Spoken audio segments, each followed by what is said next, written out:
on over here and for the composting if you want to. Compost seminar starting now.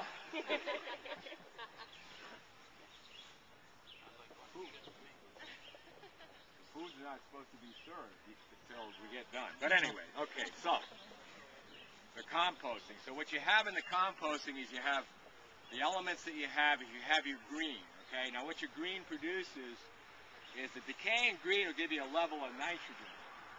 So I don't use manure in my compost pile. Well, what I do have to use is there is an organic nitrogen supplement. It's dehydrated chicken manure that I do have to use in my garden. You know, it's organically approved. I mean, theoretically you can eat it; it won't bother because it has no pathogens. But the idea is I'm just a little low on nitrogen in my production. I don't use it in here. What I depend on for my production is the decomposition of the green, which provides a certain amount of nitrogen. So, what you need in your piles, you need your green, you need your brown, and what you see is brown here is all this hay is located from harvested from these fields here, and it conducts the carbon cycle. So as it breaks down, it conducts the carbon cycle, and it gives stabilization to your product so that when you put it on your soil, the carbon in your compost stabilizes what's going on with the microbial activity in your garden. So, to answer, the question was asked, what do we do with the wheatgrass after it's harvested? What do we do with the dirt, you know? And the answer is, we put it upside down on the compost pile. Now, what you have here is, could somebody walk over and turn on that spigot by the hose? People say to me, I was raised on a dairy farm, and every night I come home from school, I'd have to chase the pigs or the chickens or something like that, right? So on our farm, all you see is vegetables, right? Because they don't go anywhere. But what do you raise on your farm that's alive? We raise microbes. That's what we raise, okay? These guys that live in here are what I keep going. Now, what we have to do is they're thirsty, right? So we give them some water. You got to make sure they got plenty of water. So whenever you're working your compost pile, now, if you're doing one at home, you can have one half this size if you want. It needs to be at least 4 by 4 to work right. All right, this is about 4 by 12. All right, so we soak this really well. Now those microbes love water, and I'm sure if you listen closer, you can hear them say thank you.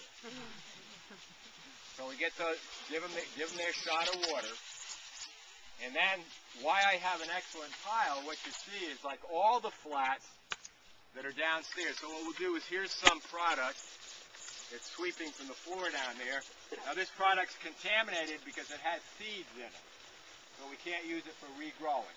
But however, we don't waste anything on this farm. So what we do is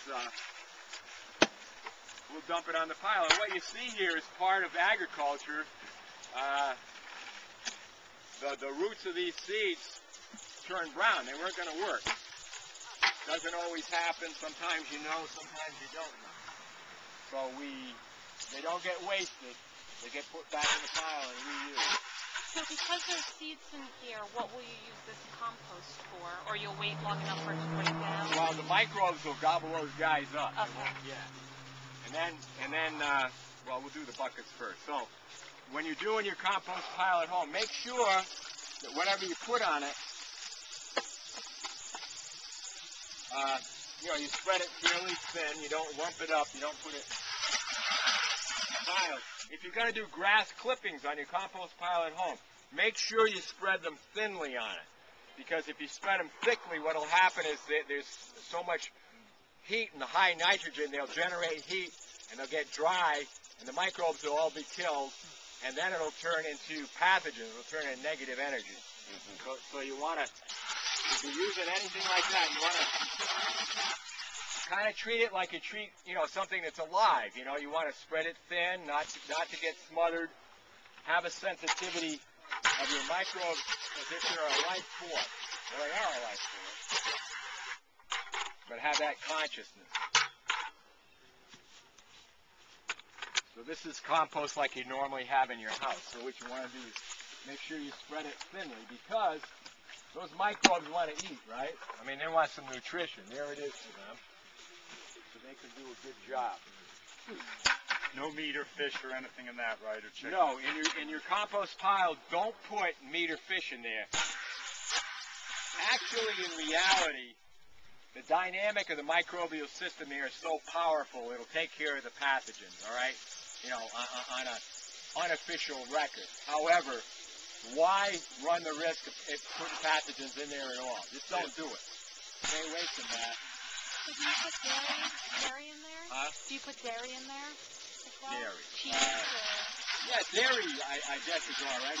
I mean, if you drink raw milk, dairy's all right. I wouldn't put pasteurized.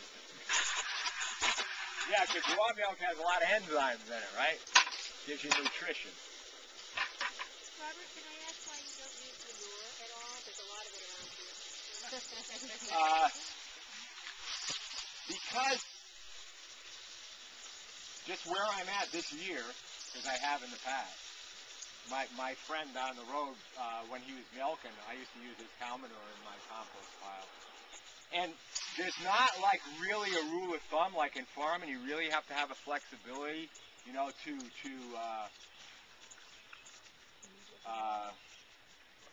how do you say, you know, to be able to sustain and stay within the boundaries and make your product right. Like I'm just in this year, I'm working this now. You notice I said I had to get a supplement, you know. Well, is that a good thing or a bad thing? You know, I don't really know. I'm kind of going through that right now. And let's find out. I don't know. It's a good product. I know the people that make it. They're good people.